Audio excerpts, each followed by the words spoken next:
What is wealth in your experience? Yeah, so in terms of wealth, the Prophet ﷺ talks about wealth as when you're free of need for kind of other than God, right? So this is from the spiritual dimension. To be free of need is the basic definition of the word that means wealth, that we could translate as wealth.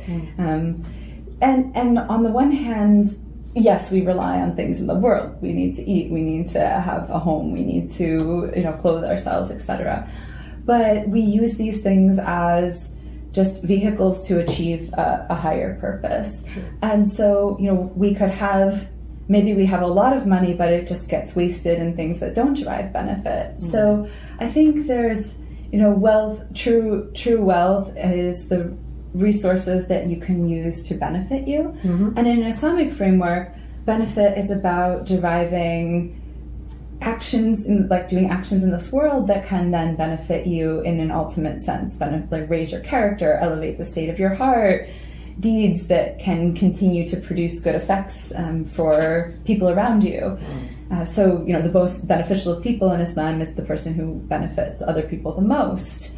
And so when we think about wealth, we think about what derives benefit, whether it's this long-term benefit, meaning for beyond the life of this world, or whether it's benefit in an immediate sense that I'm not hungry, or I'm not cold, or in the winter, or these things. All the material benefits that we have are protection, I guess. Yeah.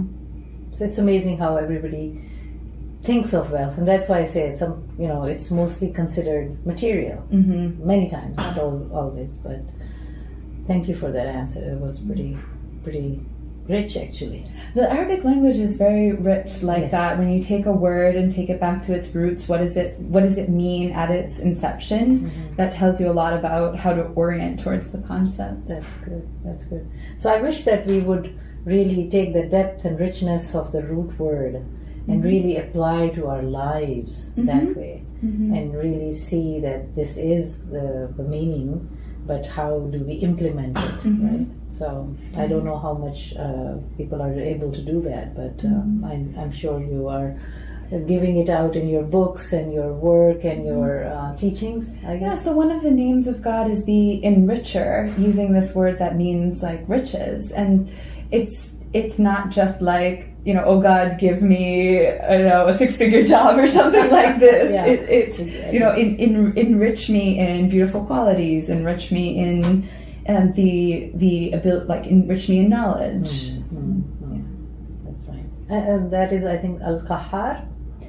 Al-Mughni would be the enricher. Al-Mughni. Yeah, and also Al-Ghani, which is the rich one. The rich one, yes. Yeah, okay.